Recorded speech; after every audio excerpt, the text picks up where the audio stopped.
শিকল বেড়ি দিলে কি আর কাউরে বান্ধা রাখা যায়?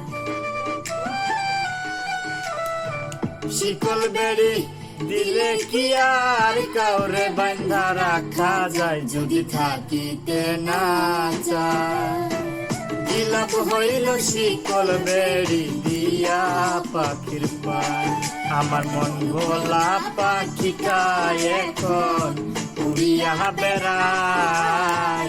কি লাভ হইল শিকল বেড়ি দিয়া পাখির পায়?